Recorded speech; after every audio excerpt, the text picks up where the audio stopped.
No, for God's sake. The opener of episode 10 is Assam, featured in this huge mural. I think the funny part for Mai Ling is, of course he gets noticed. Of course he gets all this gratitude. Everyone was going, oh, this is so cool. You see a mural of yourself on the wall? I thought it was funny. I think my nose was too big. When I read that Andrew Koji was going to be painted on a mural, I laughed because that's just not Andrew Koji's style, which is why he's perfect to play Assam, because it's not Assam's style either. And I think that's what I love about this show is, like, even in the darkest moments, we find moments of humor and levity. The mural was just something that came together in the writer's room, this idea that a folk hero would be born out of the ashes of a riot, that folk hero would be Assam, and that it would cause even greater divisions among his allies. Seeing Assam celebrated angers Youngjun, it annoys Mai Ling, and it excites Atoy. It's an opportunity. You're a symbol to your people. Atoy was always one of the people who saw the true promise that Assam had. And the fact that the people of Chinatown celebrated him proves Atoy right. What the fuck is this? I can't do it anymore. I think the thing that really pushes Lee over the edge is the complete loss of control during the riot. We're not meant to succeed, Bill. We're just bagging flies with politicians while they count their votes. And knowing how far things have gone with Bill, there's a certain level of acceptance to knowing what Bill is. And I think he's just not willing to fight anymore to try and help Bill redeem himself. I haven't known you for very long, but I do know that you're better than this.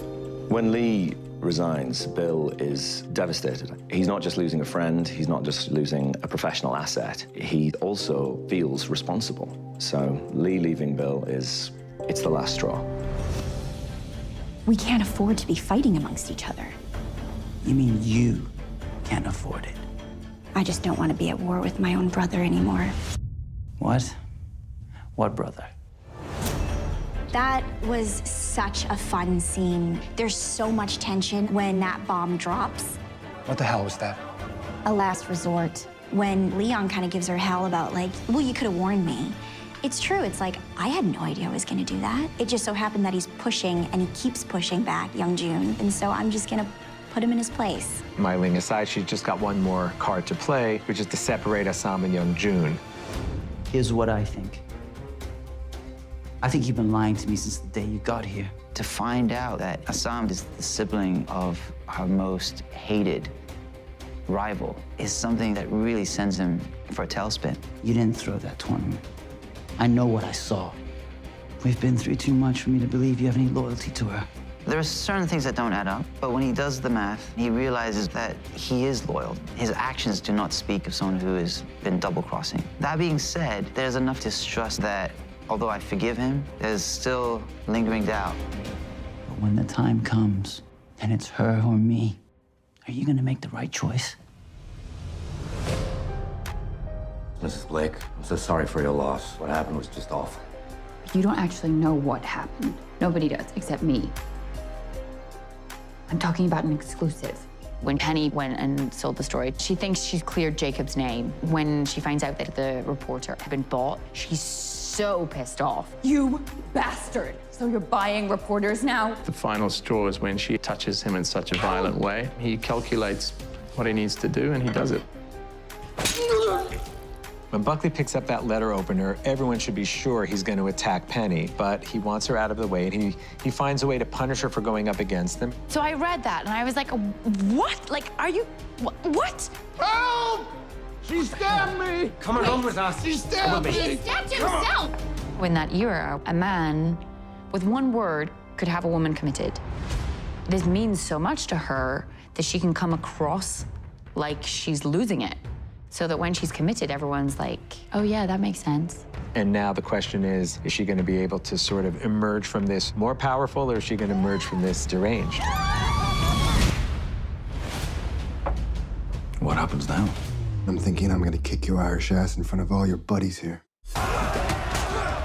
We knew the season was going to end with Assam and Leary fighting each other. There's really a lot of understanding between them, and they're kind of fighting the same fight, and that's why it became really fascinating to actually pit them against each other. So it was a hard shoot. It was 3 days of night shooting and trying to find these different moments, trying to go outside the choreography a bit, play with this, play with that, do this and do that. And so technically it was very difficult. O'Leary doesn't fight like a boxer. He's got his own style. When he's coming at you like a train. It's a gentleman's brawl. It's like, okay, you're the alpha male of the pack, I'm the alpha male of my pack. Let's fucking do this. Stay out of Chinatown, or I'll be back with a fucking army. I love shooting it this season. Everything really seemed to come together. It's pretty amazing the way we've expanded the show. I think it opens up a whole other era of Chinese-American history. This is what I love about the show. They have really smashed these characters together in this world. From the very beginning, I was immediately pulled into it. Everyone's stories descend further into the difficulty of living in Chinatown at the time.